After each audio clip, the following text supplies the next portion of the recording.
Seguimos no Faladoiro hoxe facendo tertulia con Javier Carnota, con Marta Álvarez e con José Castro, falando antes da publicidade do panorama postelectoral. Falábamos en concreto do debate interno no seo do PSDG e de como se debe facer esa renovación que toca. Eu quero preguntarvos tamén pola situación do Bloque Nacionalista Galego, logo tamén deses malos resultados desa perda de escanos. De cinco escanos, que non é pouco. Dicía Jorquera estes días que no Bloque, a diferencia do que o mellor pode parecer que pasa no PSDG, o problema non é de nomes, aí é certo que non hai un debate sobre nomes, parece que será por feito que será Jorquera o voceiro da formación no Parlamento, recoñece que hai cousas que corrixir, non sei como credes vos que deben facer ese debate, se credes que van ben encamiñados nesa reflexión que din que van facer ou non acertan no que fallaron. A ver, Marta, por exemplo. Bueno, vamos a ver, es que el tema es complejo porque estos señores perdieron un montón de votos porque ellos siguen, digamos, dirigidos por el núcleo duro de la UPG y hay mucha gente que ya no comulga con ese tema.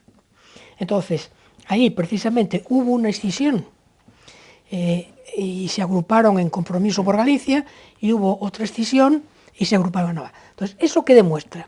Eso demuestra que hay mucha gente que ya no está dispuesta a admitir algunas de las consignas oficiales. Entonces, eso lo tienen que asumir. Pero mientras sigan pensando que ellos están en la verdad, que las cosas tienen que ser así como dice la OPEGA y que los equivocados son los que se van, yo no le veo mucha salida. Porque ellos siguen diciendo lo mismo. Entonces llevan diciendo lo mismo toda la vida. Y entonces la gente está cansada porque no comparte ya parte de esa ideología. Yo recuerdo que un amigo siempre me decía, el BNG es va, siempre, no, ¿cómo era? Va, siempre perdemos, o va, BNG.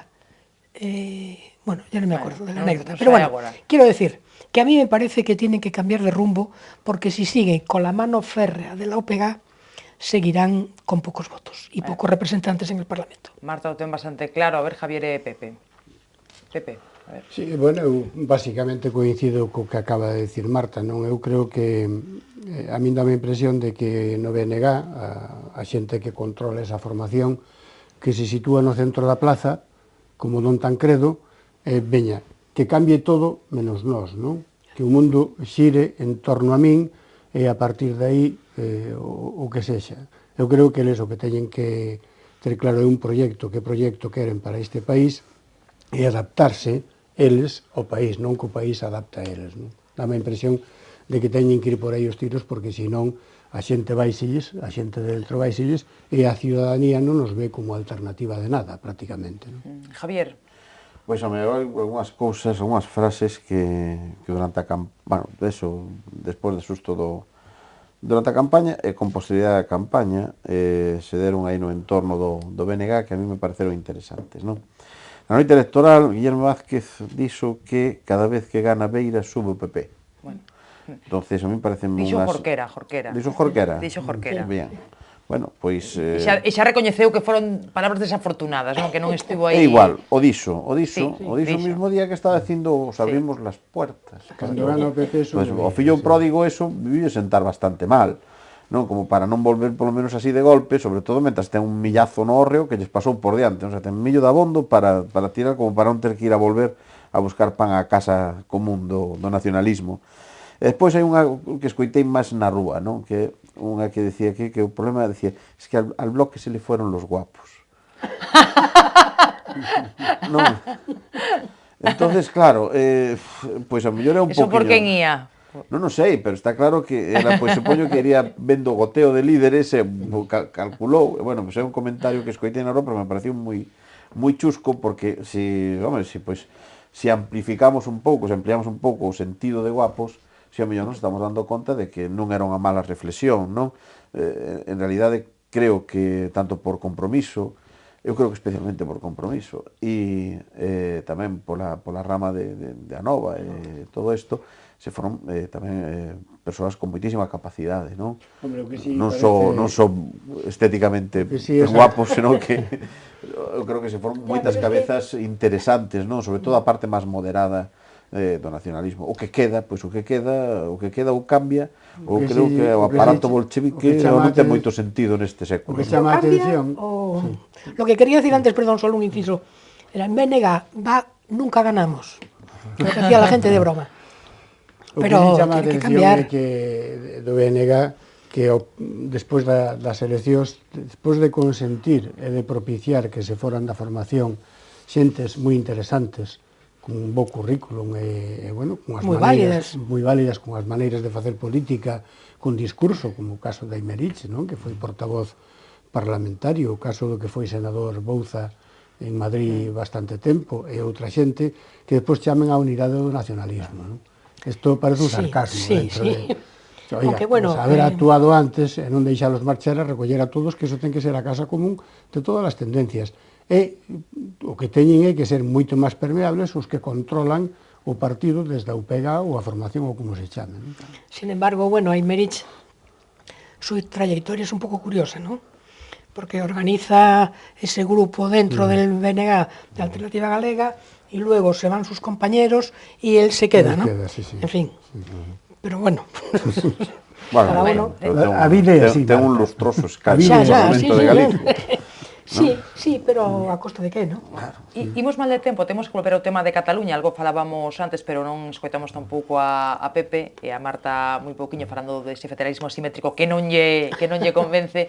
Bueno, preguntarvos, algo apuntaba tamén xa Javier, bueno, como vedes o debate sobre esa proposta soberanista de Artur Mas, que defende a capa e espada, e xa dicía estes días, pois nin os tribunais nin as constitucións van parar este proceso, ou xa dicía Joaquín Almunia que se independiza Cataluña quedará fora da Unión Europea, parece que máis que claro, e xa ninguén o pode pôr en dúbida, e hai tamén ese manifesto, do que tamén se fará moito estes días, de 300 intelectuais, pues está Goitisolo, Vargas Llosa, está Pedro Almodóvar, Mariscal, bueno, xente moi coñecida a favor do federalismo, en contra desa ola secesionista. Bueno, vos como vedes todo ese asunto, a falta de 4 días para que comece a campaña, xa parece que levamos en campaña xa unha chea de tempo. A ver, Pepe, ti como ves? Vexo bastante negro. Eu creo que dame impresión moitas veces, escoitando, dame impresión de que a Artur Mas entrou un arrebato de loucura, de tolemia, dame impresión, non? A min, que Cataluña ou CIO, Convergencia e Unión, pida a independencia, bueno, cada un pode pedir a Luna sempre cando a pida polos cauces legítimos, democráticos, legalmente establecidos e respetando a legalidade que todos nos dimos e que todos intentamos respetar, non? O que non me parece ben é que utilicen no seu discurso a mentira. Eu realmente non me sinto agresor como español, como galego, agresora de Cataluña. Eu non agredín nunca a Cataluña, ao contrario, respeto moitísimo a Cataluña, de modo que non me digan que España que os marxina, que os ignora, que os utiliza, que os explota e que os rouba, que de todos se escoitou. Non? Entón, esta é unha auténtica falacia. Non é verdade a débeda fiscal que le reclaman, porque decía aquel que foi ministro de Sanidade, Ernest Lluch, asesinado por ETA, contra o déficit fiscal está o superávit comercial. Entón, había que ver os recursos e as ganancias, os beneficios que obteñen as empresas e Cataluña no seu conxunto con respecto ao Estado español. Non? Iso é unha mentira. É dicir, que España non explota a Cataluña. Eu non agredín, non coñezo a ninguén que agredira a Cataluña. Ao contrario, síntome agredido por Convergencia cando cuestiona o AVE galaico.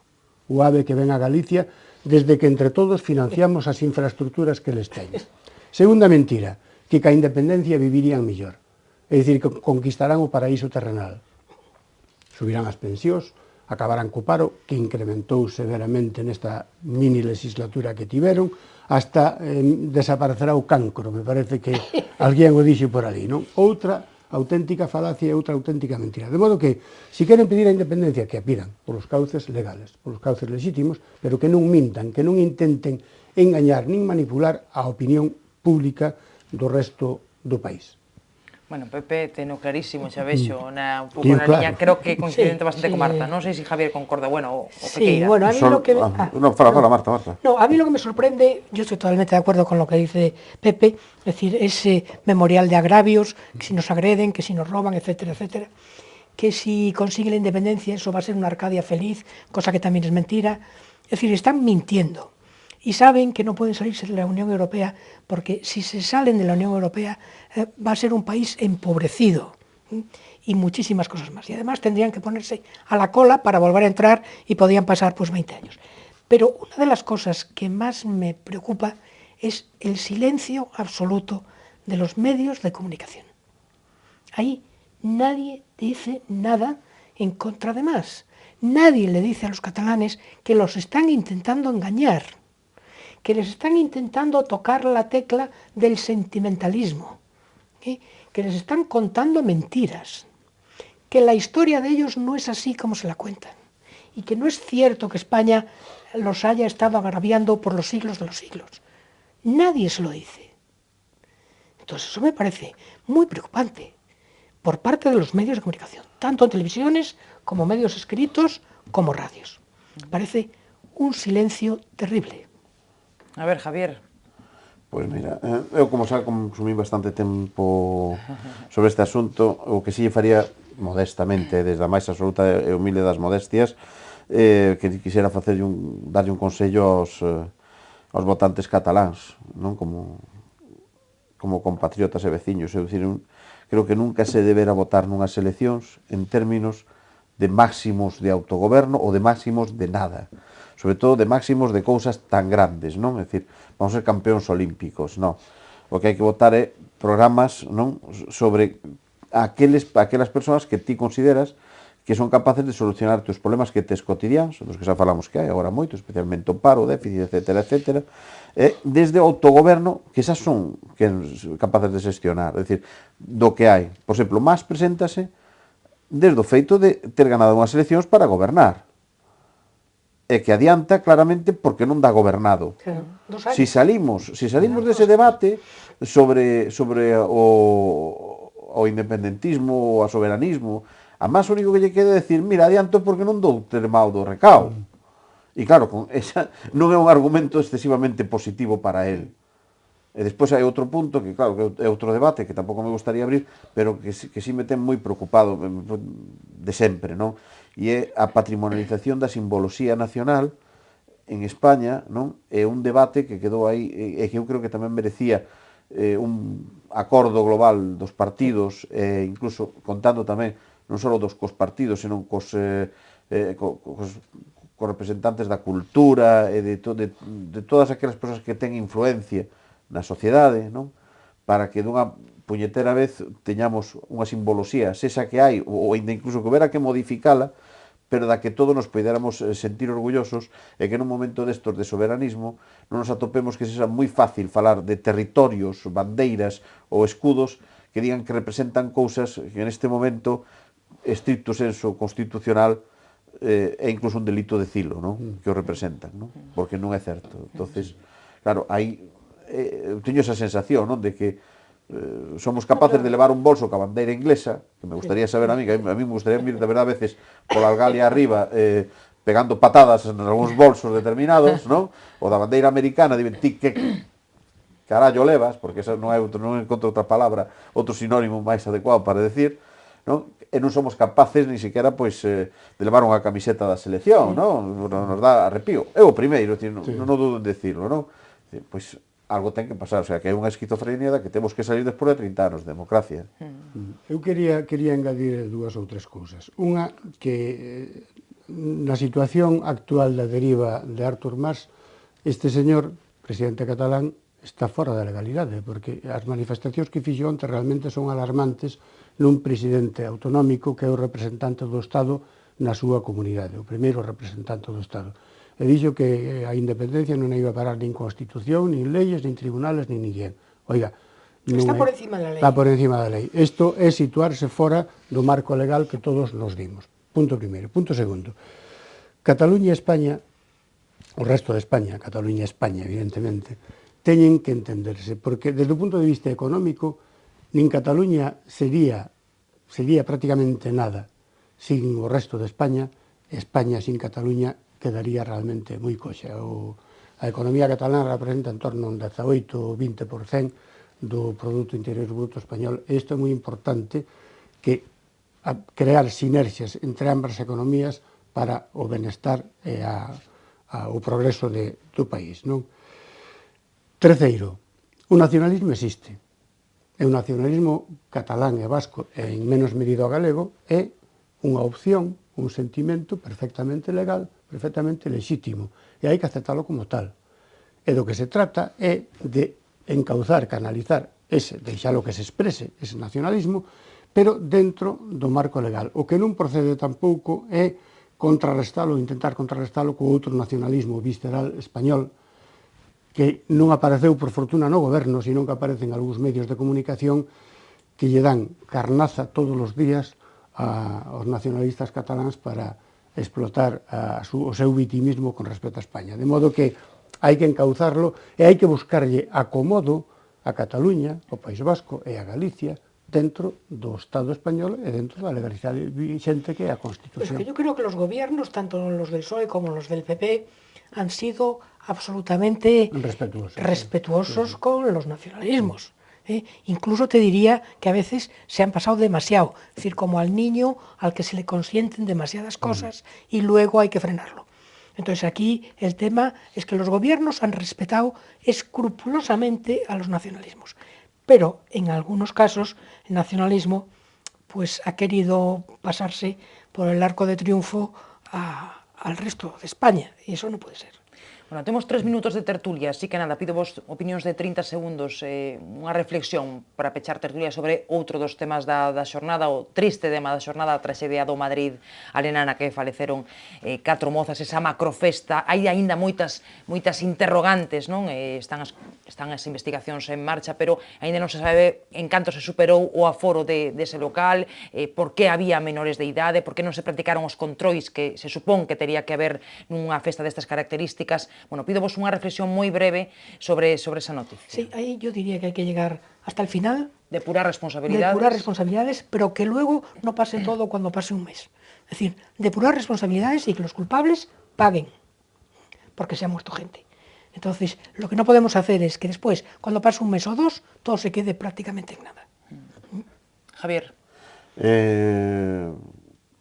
España, Galicia, A Baña, Ordoesta, parroquia que reivindico para min, ten que ser segura, sexa a hora que sexa e a hora que eu pasei. Ese é o ideal que temos todos e que eu creo que precisamente neste país estamos a isto, a un chingo de logralo. Que nos falla? Lamentablemente non temos ni siquiera moita delincuencia ni nada, o que nos falla é ser realmente moito máis agresivos e moito máis expeditivos na inspección. Temos legislación, temos capacidade para aplicala, pero os corpos de inspección, por algunha extraña razón, as administracións e os administradores non se ceban precisamente na inspección, cando a inspección daríanos precisamente, en moitos casos, ese punto de competitividade e de calidade que nos están exixindo incluso fora daqui, para ser máis competitivos e para ser ese punto que queremos ser de máis europeos. Porque todo isto, si os empresarios da noite, que, bueno, habrá os bons e habrá os malos, estiveran baixo a espada da inspección constantemente, non se lles ocurría vender máis entradas, ni se lles ocurría facer estas falcaturadas, das que despois, lamentablemente, a veces, pois temos estes resultados. Prodúcese moi poucos, que yo digan aos pais destas fillas, se foron poucos ou moitos, non os casos que se deron, lamentablemente. A inspección ten que estar en eso, en outros ámbitos, non pode ser que abras un centro comercial ou que sea, as medidas de seguridade, pois ten un poquinho no aire, porque total nunca pasa nada, non? Ou calquera outro punto, ou un local pequeno, calquera cousa, non? O sea, bueno, deixo así, e tal, non. Ten que haber accesibilidades, ten que haber cosas, e eu creo que aí hai que mellorar a cuestión da inspección, non? Que nos daría moita seguridade a todos, nos daría moitísima seguridade a hora de andar pola rúa a todos. Sí, Pepe, que pechas? Estou completamente de acordo co que acabas de dicir. Non é increíble que sobrepasaran o aforo, tal como din as crónicas que chegan desde Madrid, na cantidade de xente que a sobrepasaron. Non? E que sobre as imaxes... Que entraran menores, que non houbera control de ningún tipo e que se pasara a pirotecnia para esa bengala que saltou por ali. E máis increíble ainda que non haxa ningún imputado ni ningún detenido, ni ningún detido, non? Eu creo que falta rigor, falta a legislación que ti decías, Xavier, a legislación, a lei e o reglamento. É dicir, o reglamento levado hasta os extremos. En unha aglomeración dese tipo tiña que haber inspección, pero inspección severa. Hai moitas dúbidas, ademais, ese empresario ao parecer tiña debedas que a Seguridade Social contratou eso, non podía contratalo, que cheguen hasta o final, como apuntabas, Marta, e que caia sobre todo o peso da lei. Pero que non queda só sobre este, que no, de todos. O resto de concellos, como ahora andan espabilando, creo que incluso aquí en Santiago anunciaban que se ia a facer algo así e non se fixo, o sea que xa se lle paralizou a licencia ou non se lle dou, etcétera, etcétera. Bueno, pois que corra o formiguillo de que se alguén quere facer algo semellante ou se quere salir das normas establecidas do reglamento que hai unha inspección que o vai a sancionar e non lle vai a compensar, porque o problema disto é que para eles, para os empresarios, hai unha compensación económica que fai que asuman esos riscos. No, porque se te ponen unha multa de 20 e tú ganaste 100, pois te compensa.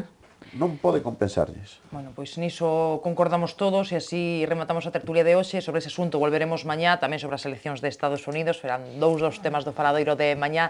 Hoxe deixámolo aquí, moitísimas grazas Javier, Marta e Pepe, grazas e ata a próxima, ata que volvades vir por aquí. A todos, grazas por acompañarnos un día máis no faladoiro. Mañá, xa saben, mesma hora, mesmo sitio.